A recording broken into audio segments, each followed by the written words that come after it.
This is Cathy Mott from CWC Leadership Development. This is another Tuesday Tidbit brought to you by Regroup Advisors. And today we're going to be talking about the courage to step in, to have a conflict conversation, or the courage to give feedback. So I want to share with you a real life experience that I had with a client, and I do have permission to share this story. I had a client who I was coaching during the pandemic. She was the chief nursing officer over an entire healthcare system that reported to the CEO.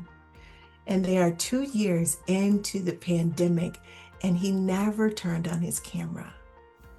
And she hated it. My client absolutely hated it. So I asked her, I said, what conversations have you had with him about turning on his camera? And she said, none. And I said, well, what prevents you from having the conversation with him? And she said, well, I can hear him typing in the background. I can hear him opening his mail, responding to his text messages, and I don't want to disturb him. So I asked her the question, can I share with you what I think is really going on? And she said, absolutely. I said, it's fear. You're afraid. She said, absolutely. So I pull up a wheel of emotions and I ask her, when you're in his presence, how do you feel? She said, inadequate and worthless. So when we think about those emotions of being or feeling inadequate and worthless, definitely that would not be emotions that would bring about courage to have conversations. The number one emotion that she was feeling was fear. Fear throws our thought process off. We begin to only think about getting to safety when we're fearful. The way we can get the courage to step up and have a conversation or to give feedback is learn how to manage our fear. And the way we can manage our fears is we can begin to ask ourselves logical questions. When we're feeling the emotion of fear, the blood flow is in the back of the brain, the amygdala.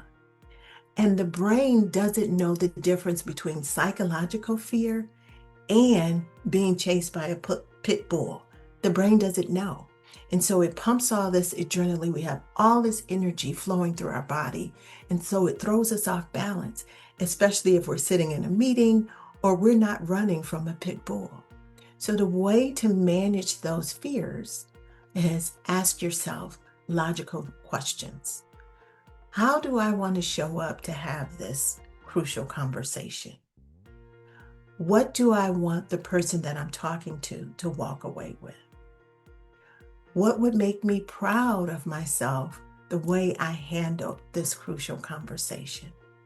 When you begin to ask yourself logical questions, the brain now sends blood flow to the frontal cortex, which lessens the intensity of the emotion of fear.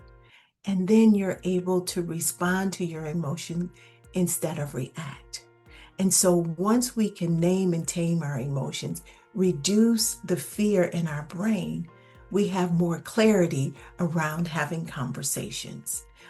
We can stay focused and we can be able to have a crucial conversation with courage or be courageous enough to give feedback. So that is another Tuesday Tidbit, and I look forward to seeing you again soon. If you've enjoyed this episode of Business Plain and Simple Tuesday Tidbits by Regroup Advisors and don't want to miss future topics, well, like and follow us wherever you get your podcast. Interested in learning how Regroup Advisors can help your company? Contact us at info@regroupadvisors.com or online at regroupadvisors.com.